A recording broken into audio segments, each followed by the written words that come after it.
할렐루야. 오늘은 5월 28일 신명기 1장, 시편 81편, 82편, 이사야 29장, 요한3서 1장 말씀에 대해서 다루도록 하겠습니다.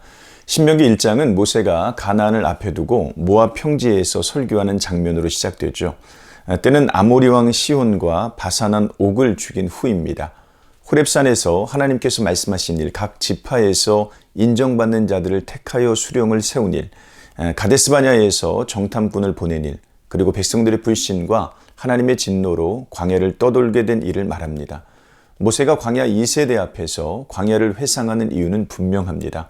광야 1세대의 실패를 통해 교훈을 얻고 그럼에도 불구하고 끝까지 동행하신 하나님의 은혜를 가르치기 위해서죠. 죄와 실패를 되짚는 것은 유익합니다. 경고를 받아서 올바른 길로 걸어갈 수 있도록 돕기 때문입니다. 은혜를 되짚는 것은 더욱 유익합니다.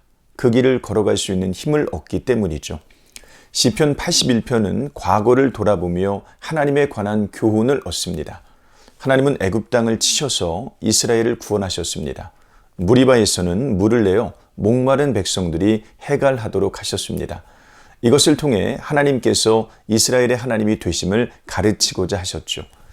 그런데 이스라엘은 엉뚱하게 반응하였습니다. 내 백성이 내 소리를 듣지 아니하며 이스라엘이 나를 원하지 아니하였도다. 11절 말씀입니다. 그로 말미암아 이스라엘은 징계를 당합니다. 본문이 과거를 되짚는 이유는 교훈을 받도록 하기 위해서죠. 하나님께서 참으로 우리의 능력이 되시기에 그분의 말씀을 따라야 한다는 것입니다. 시편 82편은 하나님 이외에 다른 신을 두지 말라는 권고입니다. 하나님만 신이십니다. 그것도 가난하고 곤란한 자를 위해 공평하게 판단하시는 참신이십니다. 헛된 우상을 숭배하지 말고 오직 하나님만 섬기십시오. 이사야 29장은 남유다의 패망과 회복에 관한 이야기입니다. 아리엘은 여호와의 암사자라는 뜻으로 예루살렘을 말합니다. 하나님으로 말미암아 아리엘, 곧 다윗이 진친 성읍에 열방의 무리가 쳐들어올 것입니다. 예루살렘이 징벌을 받는 이유는 다음과 같습니다. 이 백성이 입으로는 나를 가까이하며 입술로는 나를 공경하나 그들의 마음은 내게서 멀리 떠났나니 그들이 나를 경외함은 사람의 계명으로 가르침을 받았을 뿐이라. 13절 말씀이에요. 즉 위선과 거짓으로 점철된 신앙 때문입니다. 그러나 하나님은 구원을 베푸실 계획입니다. 못 듣는 사람이 말을 듣고 맹인이 볼 것이며 가난한 자가 기뻐하게 될 것입니다. 이스라엘의 자손들도 하나님을 경외하게 될 것이고 교훈을 받게 될 것입니다. 본문은 사람의 부패와 무력함에서 하나님의 복음으로 나아갑니다. 사람으로는 망할 수밖에 없지만 하나님은 스스로 새 일을 행하셔서 사람을 복되게 하십니다.